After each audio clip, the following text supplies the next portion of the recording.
Hello and good morning, and welcome to According to Courtney. I am Courtney West. I am the owner of Three Gems Birth Services. I'm a full spectrum doula, prenatal educator, placenta encapsulist, mental health. Not mental health. That's her next door. I work in maternal health, and I'm here to have these moments with you guys that According to Courtney's where we can have conversations that most times in our communities we don't get to have, and then sometimes it's going to be on maternal health, mental health, and something all in between. And today I'm so excited to have Miss Dr. Z in the house with us. Hello, Miss Zanita. Hey, I'm so excited to be here. Listen, the last time I was in this space, in this chair, on this platform, I had the stress of hosting, Hot. a podcast segment. Now I just get to be present and answer questions and just go along with the conversation. So it's good to be on the other end, but even better to be on the other end with conversation with you, Courtney West. Thank you so much. And Yes. good morning. And so I'm so happy to have you in the space. And I'm glad you brought that up because I wouldn't be here if it weren't for you and me sitting on this platform with you and being able to talk about Black maternal health. So I thank you and give you your flowers as always. And so, Thank you. so Thank glad you. to have you here. And so to open up the space, I love to ask 3 questions so everyone gets to know who you are and how you are. So I like to ask, what's your name? Meaning, like, what's your name, who you come from? Where are you from? Where's your ancestor and your origin and how you got to be here? And then 3, what are your intentions in the space today? Okay. Well, let me say good morning, Sophia. I saw you say good morning. Good morning, Sophia. My name is Zanita Ellison. I am a licensed mental health counselor, and I own a group counseling practice named called New Vision Behavioral Health Incorporated. We provide mental health and addiction services. I am a native of St. Petersburg, Florida, born and raised. Yes. I have 2 children, 19, about to be 20, and 13. Yes, Ooh. yes. So, obviously I have some birthing stories, but what called me here? Is that what you So said? you the answer to already because it's like, what's your Okay. name?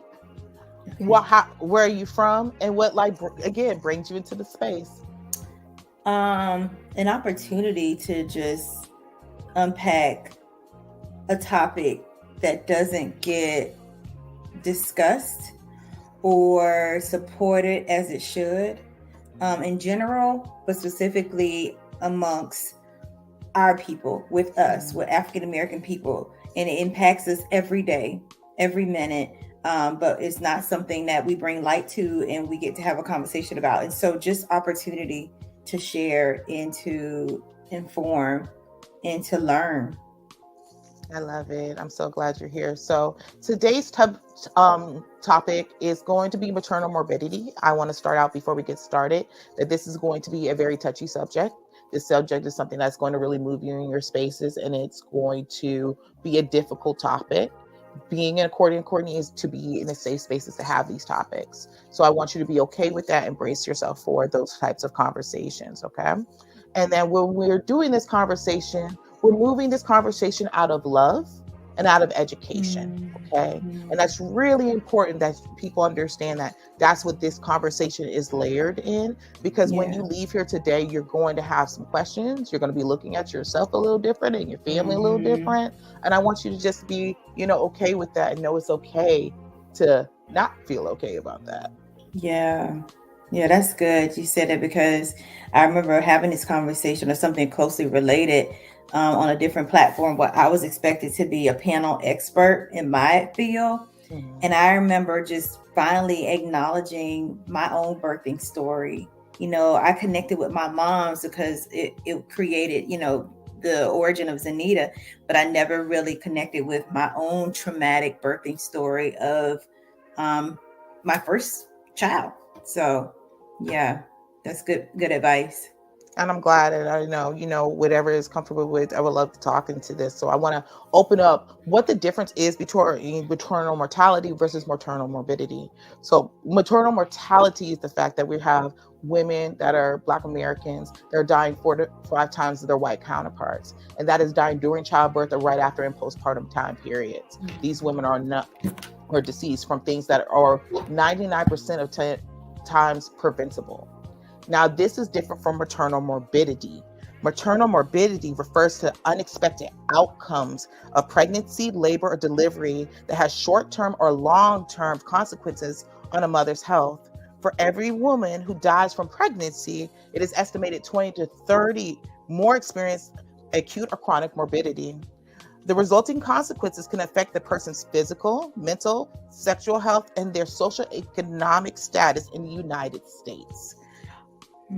The morbidity outcomes are on the rise, and many times they're not even being documented. So this is from the World Health Organization. This was printed back out in 2019. So even then, to think about, that was 2019, think about where we are now from getting through the pandemic. Yeah. Has that shaped our lives? How the social economics of everything's more expensive now? How are we showing up? So I'm sure these numbers are even higher than what they are here. And so what I want to do is, like, people are like, well, what does that really mean?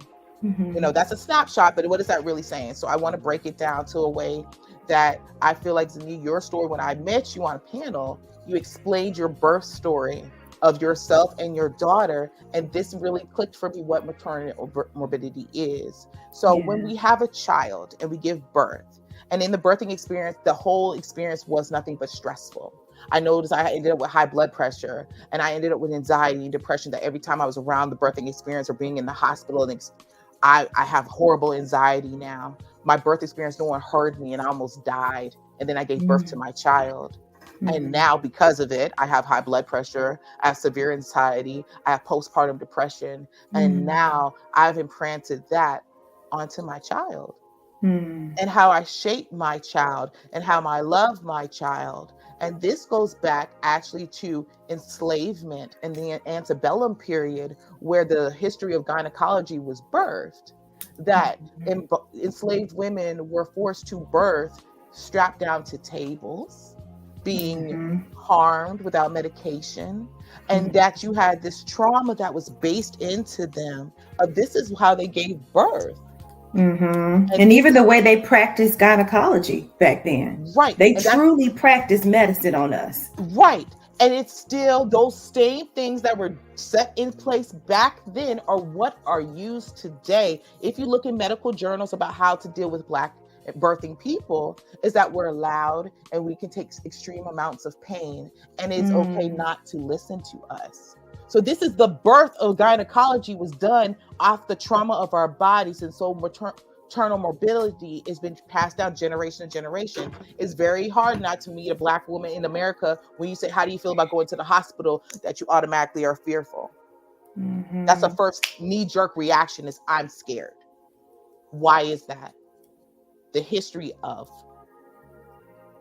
So I wanted to hold space to have some really difficult conversations with that. And how, with having a mental health therapist, how do you see that, and have you seen this show up?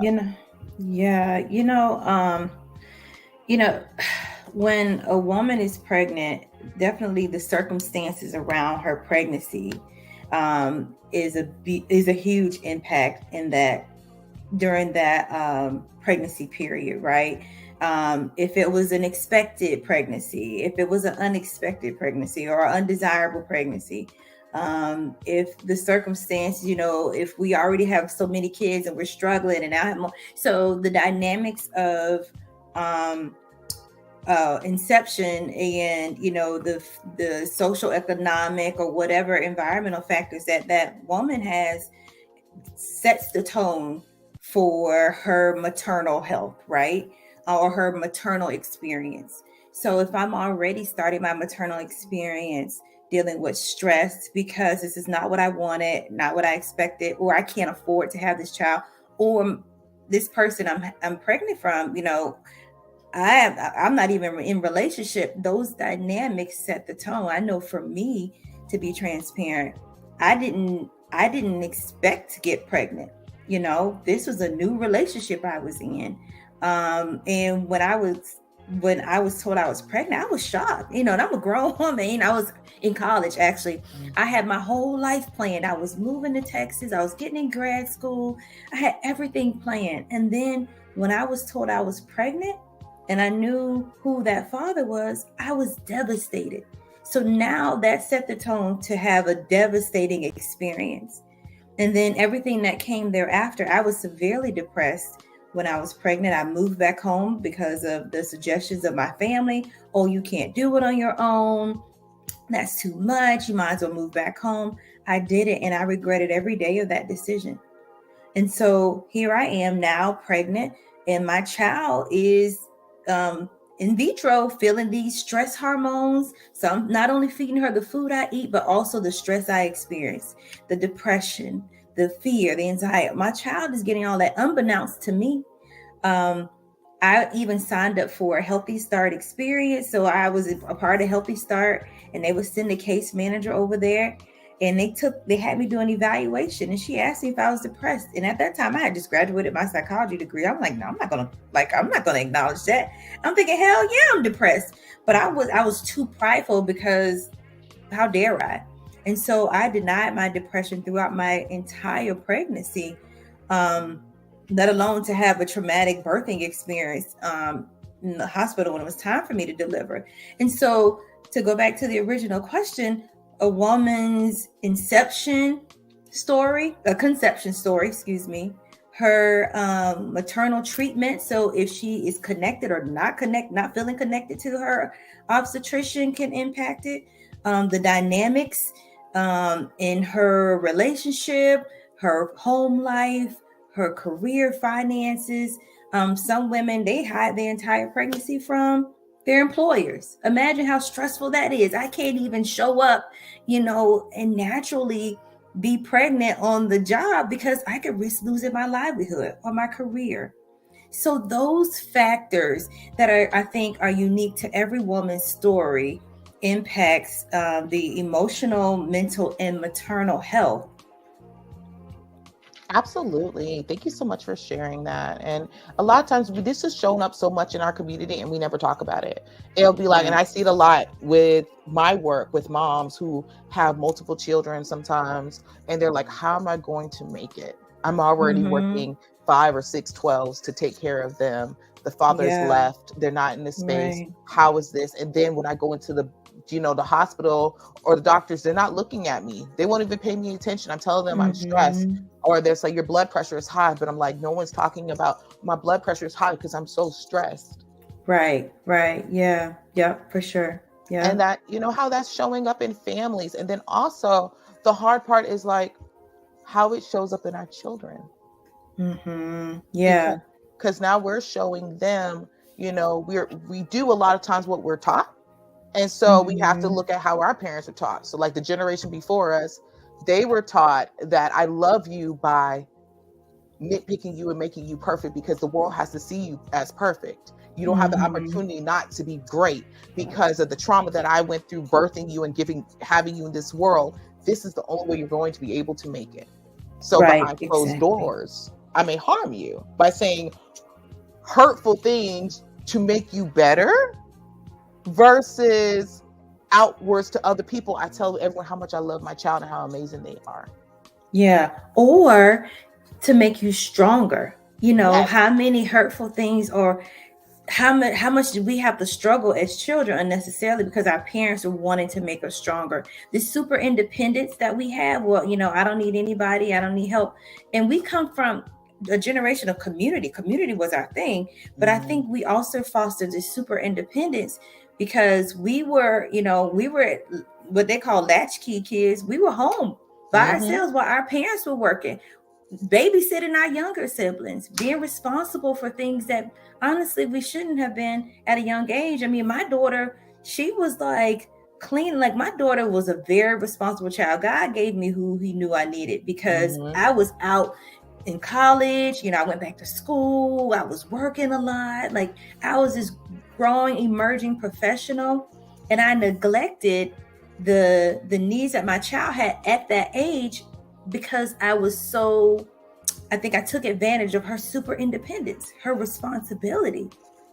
But I that's kind completely of like how we raised, our children to be, because it was a hard world. Absolutely. And it was the safest thing, like, hey, I got to keep you here, but I got to go out because the social economics change. It's like, I have to run like this to make sure you have the life that I want for you because you Right. deserve the best. But it is neglectful in the same way. I can say for the same. I am very blessed for my oldest daughter.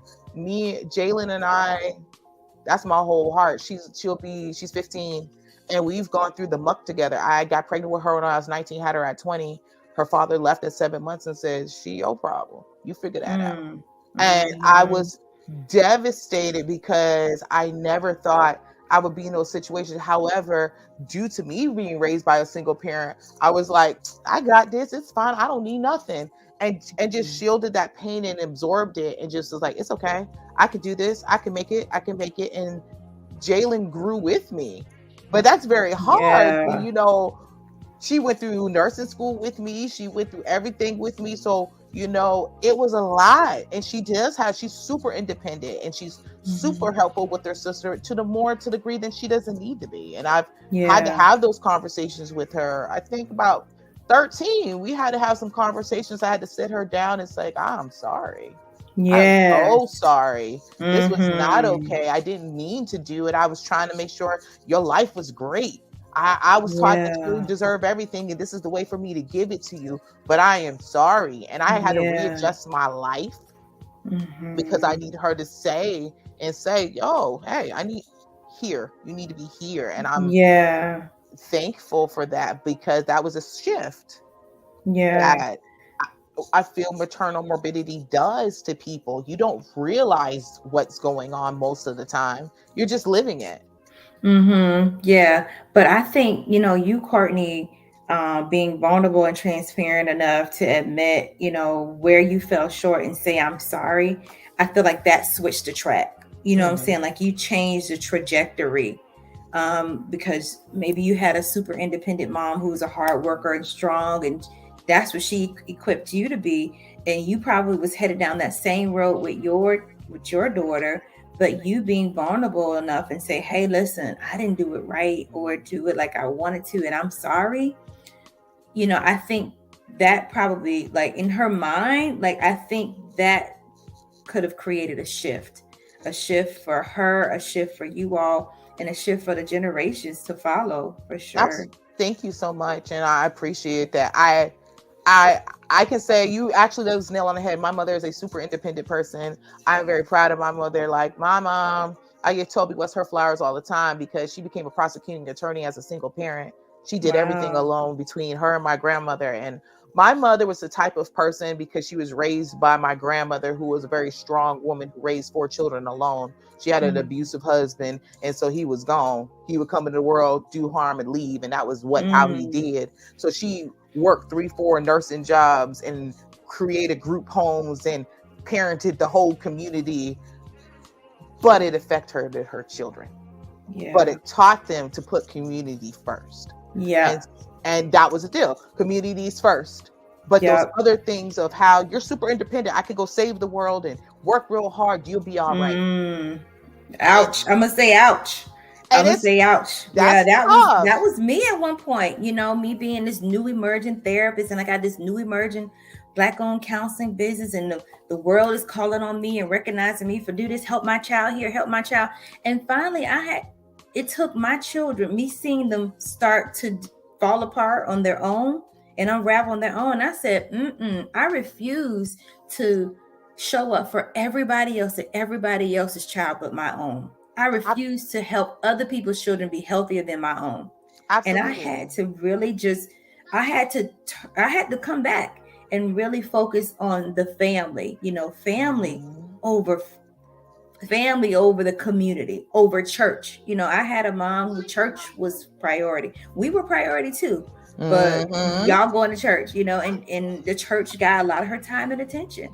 And by the time she Absolutely. got to us, she was exhausted. She was exhausted. And same family, same thing. Church was everything for my grandmother. Her children were raised in church. She worked all the time. She was exhausted. She gave what she had to give, but to give her best, that was her best. And my Yeah. mom, she was a top cop. She was sheriffs. She was the poster child. And then she became attorney. She was the poster child. Everybody knew Toby West. And to live behind that was very like, oh. And then I did it again with myself. I emerged as this person doing this work. But it made me stop and look at my children, and it's like, stop. And it was my own children unraveling. I was like, you know what? Who do I love most? And I watched even in my own career, because I've watched so many birth workers. What we don't talk about is we have one of the highest rates of divorce. Wow. Because we're gone so often and having so many issues with our own children, because we show up so much for other people. We're gone 24 hours, 48 hours, 5 days, because we're showing up for the other parts of the community. And so therefore our children, lose out on us. You leave on birthdays, Christmas. I've left on my daughter's birthday party. I'm so sorry, baby. I got to go because I got to go do a birth. Wow. That's a lot. And so to change that maternal morbidity, because I realized that in myself, I had to do two things. I turned and apologized to my daughter, but then I turned to my mother and said, you know what? I see you. And I thank you for doing the best that you knew to do. And to giving her that flowers, because she also turned to me. I could have done things differently, but it took me coming to her saying, let's talk, because you are the best grandmother that I could ever want as a mother, because you turned changes for your grandchildren. She's the best grandmother I could ever ask for. Yeah, same here. Like my mom showed up when I went through my divorce from my daughter's dad. Like my mom showed up and she filled in the gaps. It was hard for my daughter to, that separation. And she filled in the gaps physically, emotionally. Even after I gave birth, like she took my baby for a while. I think that's why I did not end up with postpartum, because I had that support to show up and help me not be overwhelmed. So we had that kindred support. But yeah, they were able to turn it around and show up differently for our children. Absolutely. And sometimes we just have to say thank you. Thank you for that. And I feel like our parents are the generation that really changed that. Because I could say for my daughter, the oldest one, I was at FAM. I was at college. I was living my life. I just knew I was. Courtney, I didn't know you went to FAM. Yes, honey. I was a rattler all the way, honey. Yes. Okay, rattler. Yes, I loved it. I wanted to go there. I knew I was going to do theater. I knew I was going to change the world because I had something to say. And then I got pregnant with my daughter, and I was so heartbroken to come home because I thought I was coming home as a failure. Yeah. And same. I moved in with my grandmother and my mother, and they, nurtured me. I had to come home. Like coming home was important. My grandmother was having surgery, and I needed to be in the spaces with my women.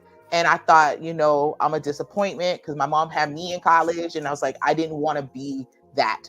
But coming home healed so many things in me, because I went back up into Tallahassee to give birth to my child, and I had the support from home and they had my support up there. But when I realized the support was not there with my child's father, everything, it was simple, come home.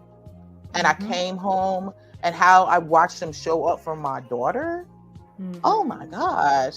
It made me love them so much deeper and realize the things they were saying, they didn't say to my daughter. They didn't come at her. They didn't love her out of the things that the wounding I had, they never did to them. And now to have those conversations with them, like, hey, when you're coming into her, you kind of come at her like you did me. Let's talk about it, and being susceptible to it, because they're like, I love my grandbaby so much, I would never want to. I did say I had to have that same conversation with my mom, because my mom was as hard as she is stickler, like you said, that pull you apart and pick everything, and like that's how my mom was, because she knew the world that she was putting me out there to, Right. But it did me a disservice in some areas, in some ways. But she didn't do that with my daughter. And when she did with my daughter or my son, I would say, Mom, like, can we not do that? Can we not say that? Or okay, I would become buffer, and I would explain, like, I don't really want you to say those things or whatever, because this is how it made me feel, and we don't want to do that. And she got it. She got it. Absolutely. And I feel that's such a beautiful thing, and that's how you're able to change maternal morbidity and make sure that that's not a thing. It's about having those very hard discussions with our children, because our children see everything. So even like if it shows up physical, mental, social, emotional, they take on those characteristics. I know with my second child, I had severe depression, and I had severe postpartum depression afterwards, and high anxiety and PTSD from her birthing experience, because it was so traumatic. Wow. How it showed up in her. And I have to remind her all the time that she's amazing, she's immaculate, and it doesn't matter, but also be aware of, whoa, I did that. I did that. Yeah. I did that. I didn't Yeah. mean to do that, but I did Yeah. that, and to hold myself accountable for that. So therefore, when I raise her, what am I not going to do to her now? That's right. Yeah. Yeah. Yeah. I certainly can connect to that. I think I used more tougher language of myself. Like, it was a really tough season for my daughter recently, and she was just kind of unpacking some of her poor decisions and just some of her experiences in general and traumas. And it was something she was spewing, and I was just like, I broke her, so I gotta fix her. But I said, but thank God I have the capacity and the knowledge of how to do that. Thank God I'm in a healthier space within myself to show up for her. And I don't mean literally fix her or literally break her, but I meant I caused a lot of this, knowingly or unknowingly, willingly or unwillingly, by omission or commission. I caused a lot of this. So it's my responsibility to help her heal. Absolutely. And I love how Sophia put it. Having those conversations is not easy for me with my mom, even at my age. There's a lot of fear, judgment based on culture, religion, and expectations to this day. Absolutely. These are not easy conversations. These are conversations that are not happening. There will be a buffer in between. You always hear in the Black community, mothers and daughters have issues and they don't get along. And which is not really what it is. It's the way that we're choosing to love, and how we look at love is different. It's that standpoint. I have to harm you before the world harms you. I gotta beat it into you so you understand, because I love you so much, because I want you to be great. That's what that is. And understand. I'm only hard on you because I love you. Right. It's like, I need you to understand. If I'm not hard on you, I don't love you. What is it? Spare the rod, spoil the child. Like, that's really been a beaten process, but you have to think about, where did that come from? And that we're the new generation of saying, no, you're not. We're not going to do this. We're not going to do this. You're not doing this with my children. You're not doing this with me. But I love you, and I see you. I understand your hurt, and I am okay to be there. And in our culture, it's like, no, I can't. I got to be a rock. I got to be this. I can't show that type of vulnerability. Yep. And I think it's kind of coming with age. I can say for myself, it came with age of being older and doing this work, doing birth work, being in space with other people's families, and watching the dynamics of watching their children give birth and having their fears of saying, I don't want to be close to my child during their birth because of all the fears and traumas I had. I don't want to put them on my kid. And then in turn, the mother is feeling like, why would my mother not support me? Why is she so standoffish? I really need her. And then watching the dynamic and having to explain, she's loving you by staying away because she's afraid to put her trauma on you. It's not that she don't want to be there for you. She just knows what has happened to her, and she doesn't want to make that part of your story. And it made me have to look back and be like, hey, pause. Yes. Why did you choose to do XYZ with my own mother, and to have her have that? Like, I called her before I started this show, and I was like, hey, I got some questions. Like, if you would have had a different birth experience, would you have had more children? She said, if I had a different birth partner, I would have had a different experience. If I had different socioeconomics, I would have had a different experience. She's like, I needed someone who's going to show up for me the way you needed to be shown up for. I needed to be in a space that you deserved everything you could. And so when the realness caught in of, this is all I have and this is all on me, I knew for me as a parent, this is what I could give you. And if someone else can't get this, there ain't gonna be no more. And I was like, wow, that's big. That's self-awareness, introspection. Like, that's big. That's good for her for saying that. I mean, I wanted more kids, Courtney. I wanted 5 kids. I wanted 5 kids, but I married wrong. didn't have what it took to be in healthy relationship, choose healthy partners, or be a healthy partner. So therefore, 2 divorces later. So the life that I thought I was going to have did not give me the opportunity to have more kids. Even though my birthing experience was very traumatic, I was like, oh, I don't know if I really want to do this again. Like, it was hard for me, my second child, because I remember how traumatic the first experience was.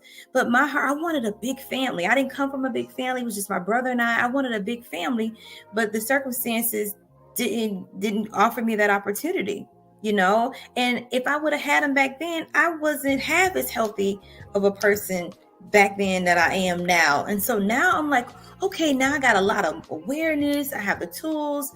But now I'm 42, unmarried, you know what I'm saying? And I'm like, I don't want to do it single. And so, you know, just sometimes we have to realize that, yeah, we may have wanted our lives to be a certain type of way or have a certain type of family system, and we don't. And, you know, and kind of accept and grieve over that reality and that truth. I don't know where that came from. I think that was off topic, but no, but actually it's completely on topic, because that is maternal morbidity, because of those things, because of the choices, because of the things. And why do we pick? Because I can say I did all of those things. I did what my mother did. She married wrong. She picked the wrong person. She wasn't ready for it. They were in the right spaces, so there was need. I did it twice. I was in a relationship with my first one in college, and I was married with my second one and married wrong. I didn't make the right choices. I wasn't emotionally aware enough of a person to see why I picked the wrong people, or I picked people who needed certain things or were unhealthy themselves because of their old things that they didn't get to unpack as children. So you better preach. You know, it was two unhealthy people who never got to unpack and breathe. And I can say with myself, ooh, all right, we're going to do this today. So for myself, the trauma of giving birth to my second child, I had a seizure. The doctor didn't show up. My husband at the time and my mom were there for the birth of my child. And the trauma that came with her, with my high blood pressure, my sickness, I ended up being epileptic. It caused me to be like, I was so fearful I never want to have children again. And so I went in for a medical procedure that is these insurers that Medicaid was paying for at the time. I thought it was something that would be a temporary fix. So my doctor didn't explain to me that she was sterilizing me.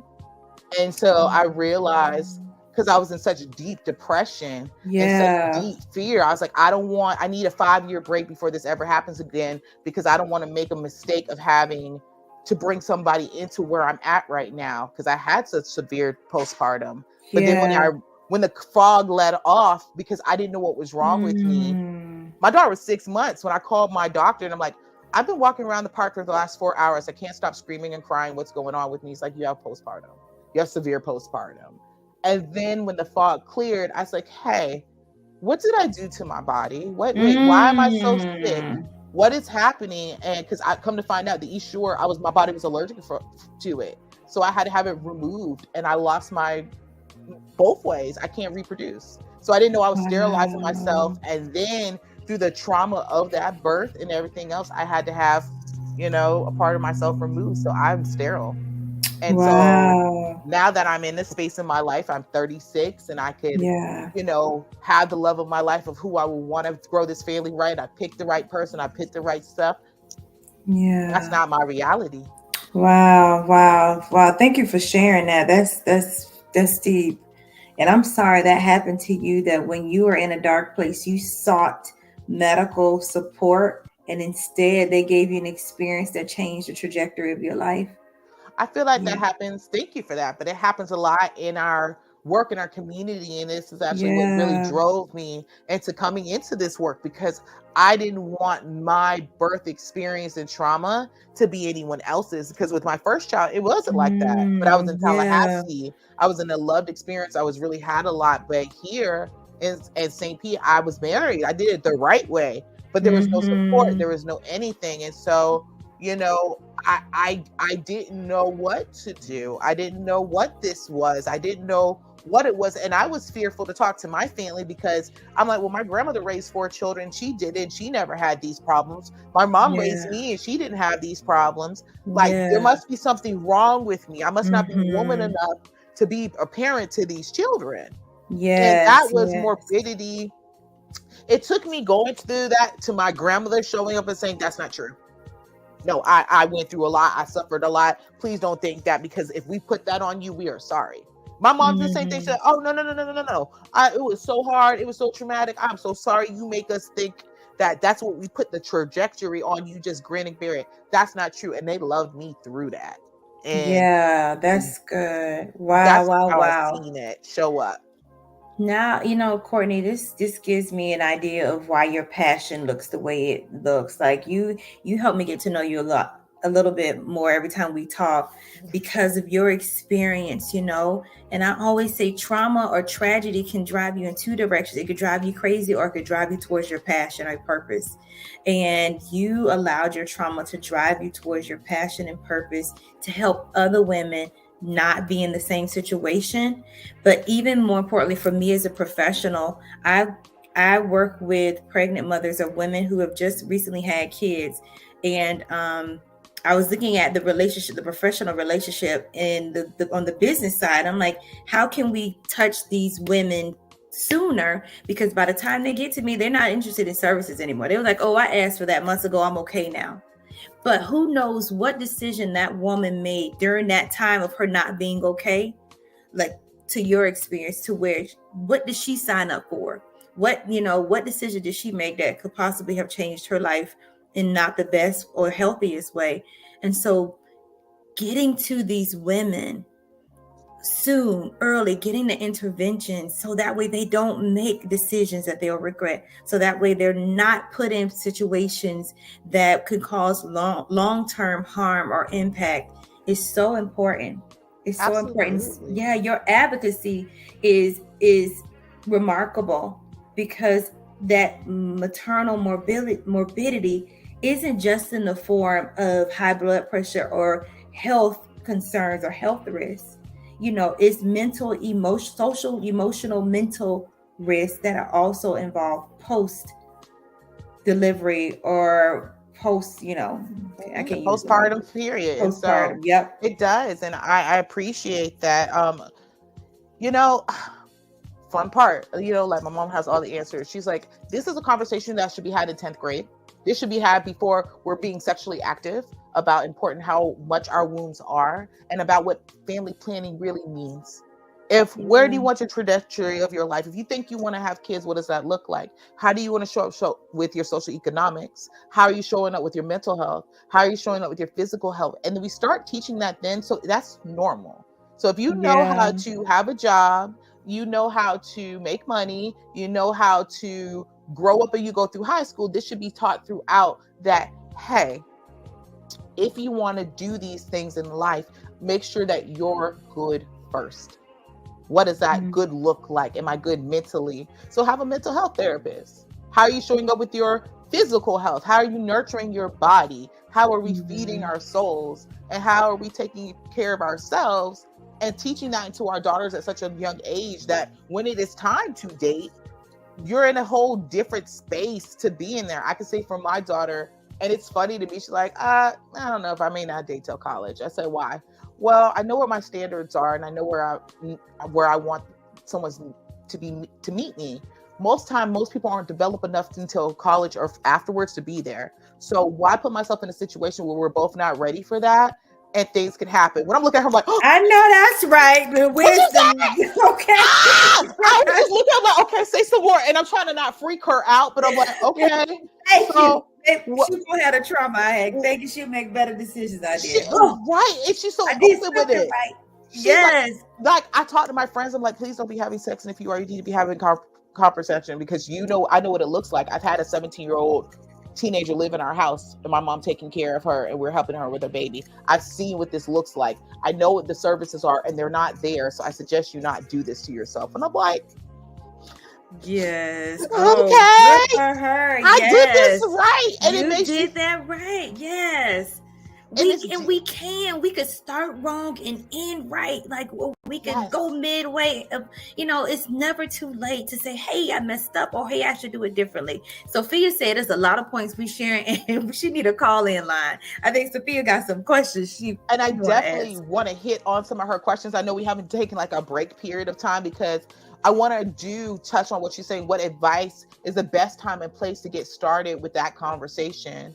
I have desires to find the right place for the safe place of both of us. I can say for my daughters, when I started so early on, like I started so early on with both of my children because of how I showed up with my children. It took me having my second child, having severe postpartum depression, being completely broken, losing all of my hair from stress, everything, for me to look at my children and say, "You're watching everything I'm doing, aren't you?" Shit, that's a problem. Because I'm like, okay. And it made me look at them and look at what I was doing and how it was showing up in them individually. And I'm like, I don't want that for my children. And that's when it started. And I will have to say, that must have been, my youngest was 4. No, I'll give it a little bit, about 5. She was about 5 years old when I started with her, and my youngest was in her about 12 or so. And we started having those conversations of me really taking accountability.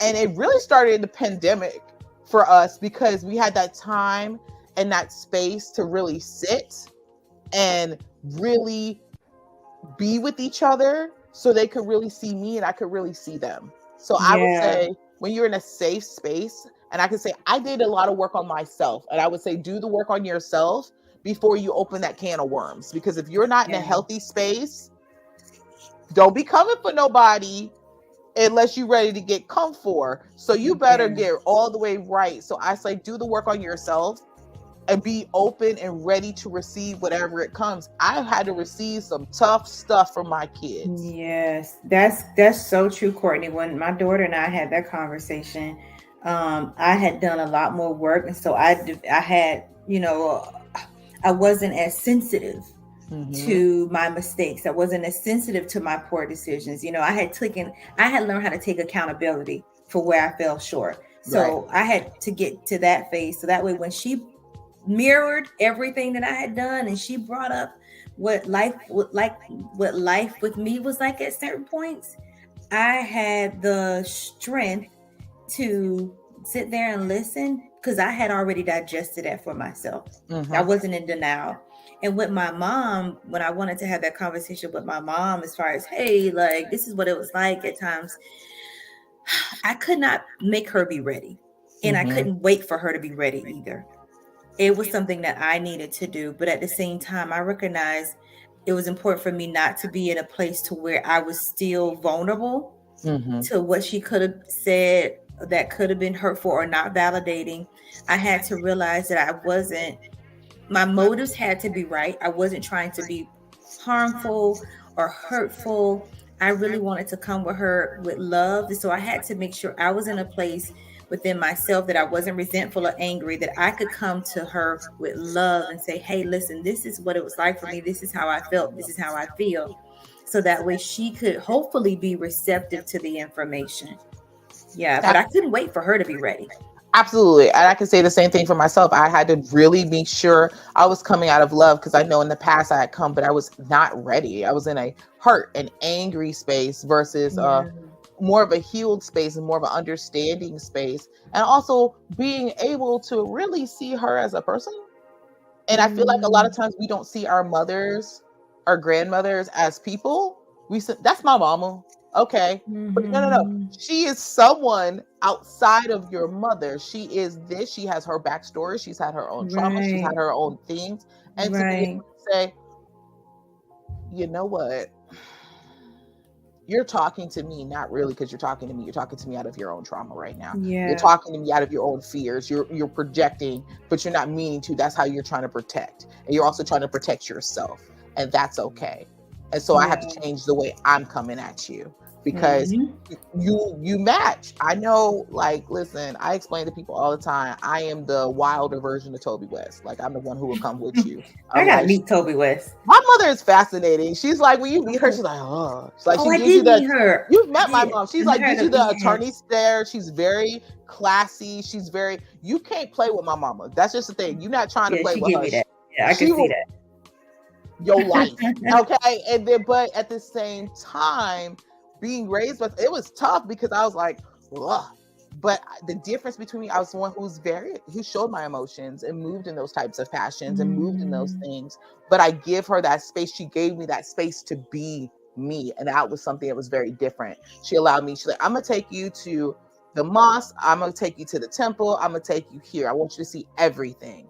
I want you to Wow, that's be good. attached to everything. She was a Black woman studies major, and I had a lot to do with it because I just learned so early on the wholeness of being a Black woman, the power of your womb. So I had a very Wow. different kind of mom. So I had to look at it for as a child, as yelling and screaming and having all these educational, emotional points. I took to an adult to be like, what gift she gave me. I was raised by a community of women. So Yeah, that's good. I had 6 mamas, and it was such a beautiful thing that I was like, I didn't realize that until I had my own children. And that's what I gave to them and give to them. So they have that security, because I was never independent. There was always someone in the pack that I could get that emotional tap in from. I had my godmother, I had Mm, my grandmother. So my mom could be the strong, powerful person she was. But if I that's needed someone to good. hug me and squish me up, I could go to my grandmother and know that those needs are being met. Same with my children, where I fall short. I listen, my kids will tell you quick, Toby West is coming. Please don't play with her. Call my Right, mama before you call my grandma. Please don't right. call my grandma first, because they both come in and they both coming at you in 2 different kind of ways. So I Wow. appreciate it. Yeah, that's good. That's good. So I love this. So in your opinion, how can men be more supportive in this space? That's a beautiful question. Men can be supportive in this space by doing the same thing. There's so much work that they have. Has anyone ever impacted themselves? Have you checked in yourself? Because even how we come in relationships, we bring what we were born with into it. A lot of times we'll have these young men who are brilliant, bright young men who were lived in a single parent household and had to deal with the traumas and morbidities of that. So it's about unpacking that and having those honest conversations in marriages. I wish I would have done that. I wish we could have really sat in those spaces. It's like, let's unpack this so we can decide what type of parents we want to really be. Yeah, I would even say to that,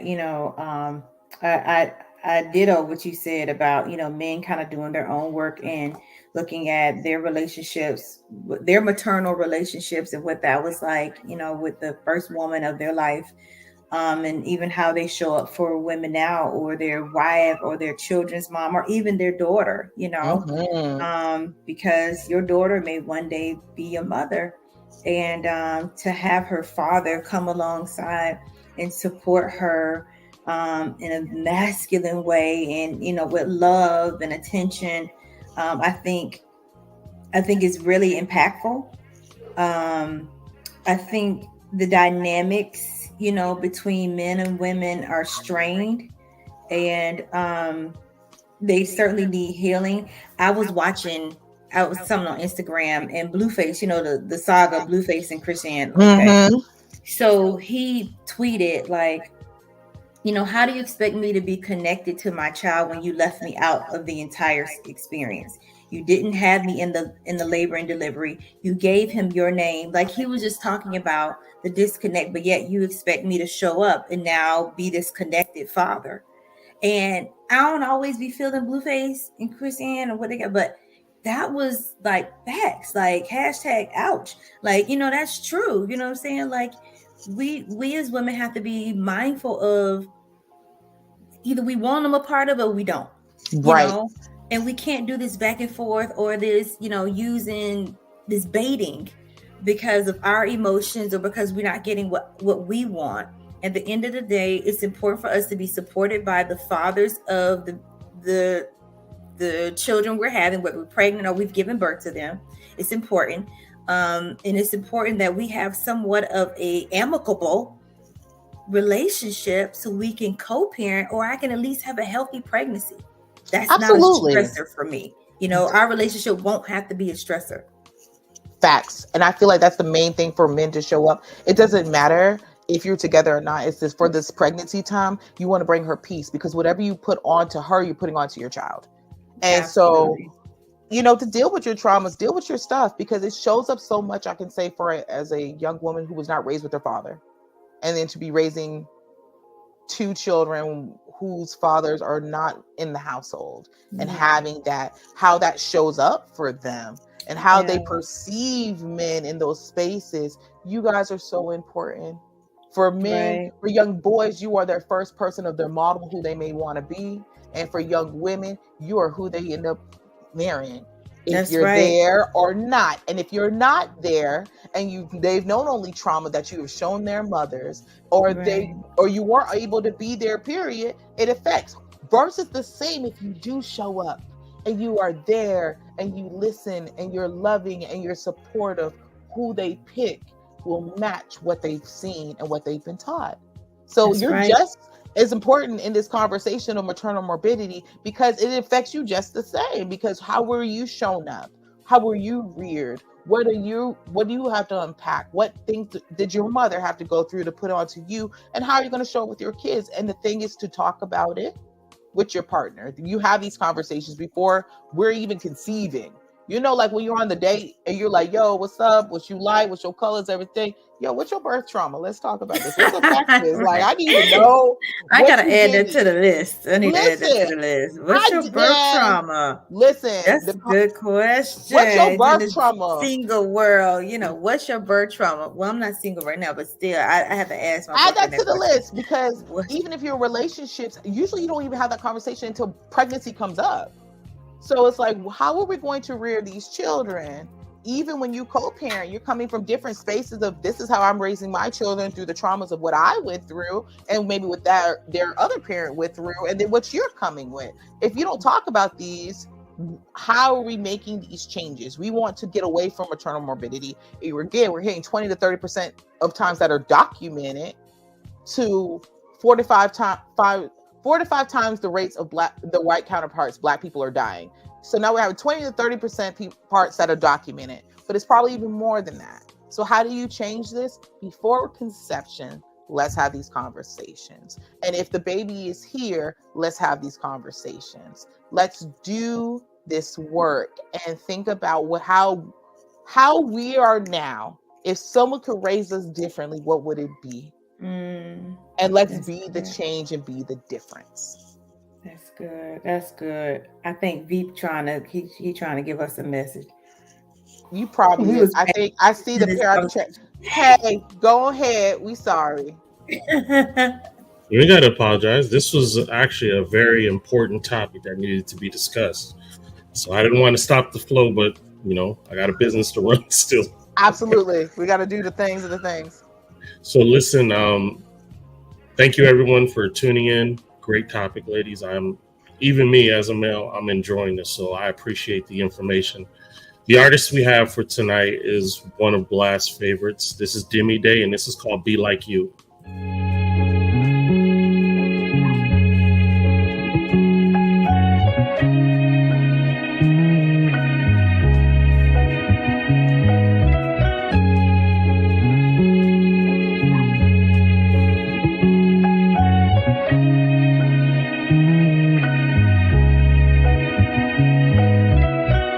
Everybody can't reach like, everybody can't dream like, everybody can't be like, everybody can't be like you.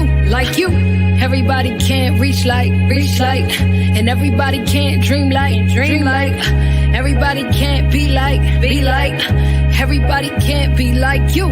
I understand you got your own thing going, merely on down the stream, you better keep on rowing. They try to knock your self-esteem, you better keep on glowing. Don't let nobody in between that future you be knowing. So here's my message to you. Ain't no person on earth that can outdo you. Be yourself unto yourself. You'll be honored that you knew you. Only you can be your rock when it ain't no one else around. And if you don't love yourself, then the only way is down. But I believe in you. I see you got some dreams in you.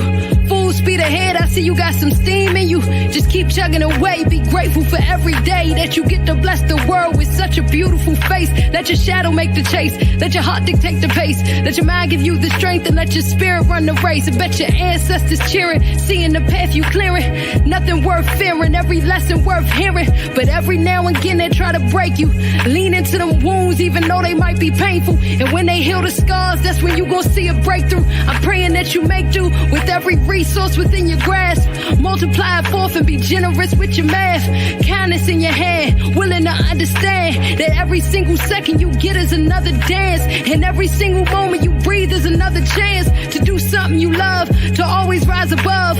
Parting for the past, don't let that trauma beat you up. Be gentle with your mental and everything you done been through.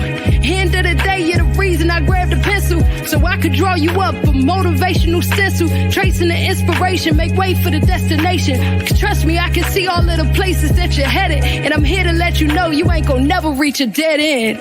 Everybody can't reach like, everybody can't dream like, everybody can't be like, everybody can't be like you. Everybody can't reach like, and everybody can't dream like, everybody can't be like, everybody can't be like you.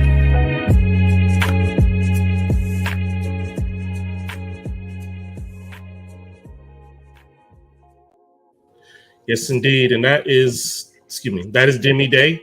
And that is the song that's called Be Like You. And if you are an independent artist or a spoken word poet, or even an up and coming comedian looking for some exposure, you can go to blastmusic247.com and register for free.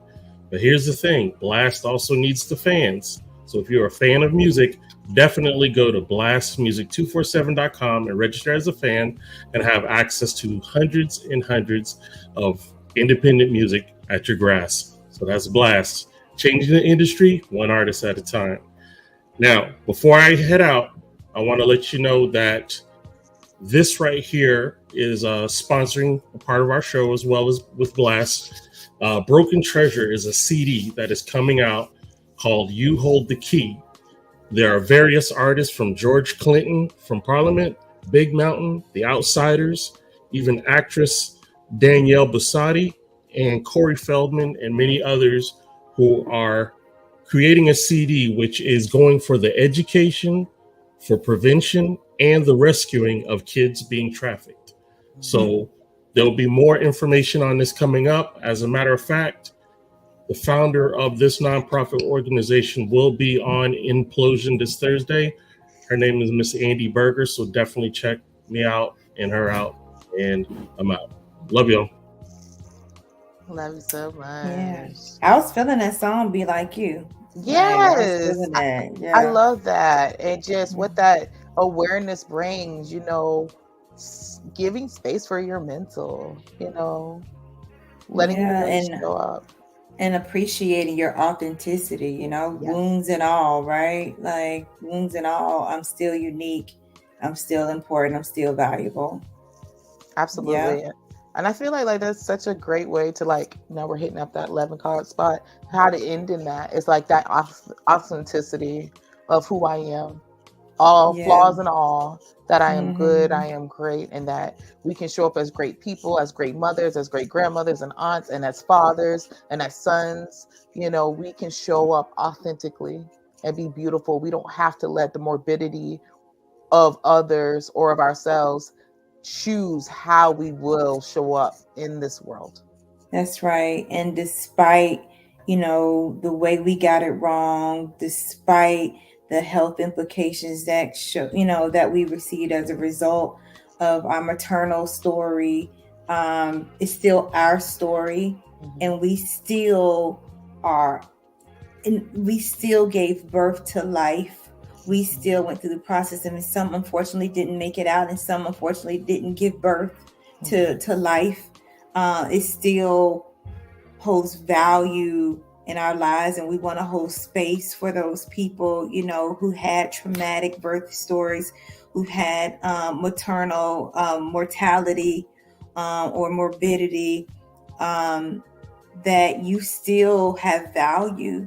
Your story matters. Your experience matters. You matter. You are not your experience. It is never too late to change the trajectory. You are not too jacked up, too broken, too messed up, too traumatized to turn it around. Healing is around the corner. You want to do it again. It's okay to want to do it again. If you've lost 1, 2, 3, 4, 5 children, it's okay as long as your body has the capacity to do it, to try it again. There are women like Courtney out there who are passionate about what they do, who believe in life and believe in helping women experience the best maternal experience. There are people like me who come alongside Courtney and you and say, hey, let me hear what happened. How can I support you? How can we turn this around? How can we heal? How can we move forward?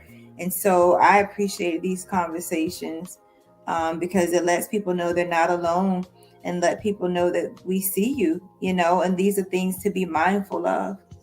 Absolutely. Yeah. And thank you so much for saying all those. It really sums up all the things to say. It's like, you are wonderful. You're immaculate. Yeah. Flaws and all. And through all these situations, we don't have to be the trauma. That's we can right. better from the trauma. Don't let that face of who you are. And through even the most painful circumstances, something beautiful can come from it. So don't let that be the trajectory. And the most beautiful part about it is that doesn't have to be your child's trajectory. Just because we went through it doesn't mean that we got to give it. Yeah, that's right. That's right, Courtney. So I love it. And thank you guys for coming in for According to Courtney for such a powerful and courageous conversation to have. I know it's not an easy one, but take some time, look at yourself, and then also give yourself some space of healing today. Sit with yourself and say, you know what? I might have gone through these trials and tribulations. These things might have happened to me, but at the same time, I am loved, I am infinite, and I am deserving of healing. That's right. Yep. And you are safe. You are safe. You are safe. So I'm looking safe. forward to you guys coming and seeing me next week. Another show, different topic. But every time I hope you leave with your cup full. Thank you. I'm so glad you guys enjoyed the podcast. And again, thank you, Ms. Anita, for coming with us. And again, let everyone know how to find you. And so that my son is trying to play with me right now. That's how I know we done. But, how do they find you if they're looking for therapy or needs? How can they reach you? Sure. Again, the name of my practice is New Vision Behavioral Health. We're in St. Pete, Tampa, and soon to be Clearwater in Texas. You can find us at www.newvisionbehavioralhealth.com. Again, that's newvisionbehavioralhealth.com. You can call us at 727-687-0997. All right. Thank you so much. Thank you again, Sanita. And you're always welcome on According to Courtney. I always enjoy having you in the space. Oh, good. I love Courtney, bring me on. Yes, honey. Yes. There'll be more conversations that we need all on hands and all deck. So I thank you guys for holding space with us today. Again, I hope you're leaving with your cup being full and that you're just leaving with some great reflection. So you guys, I thank you, and you guys have a great day. Yes. All right.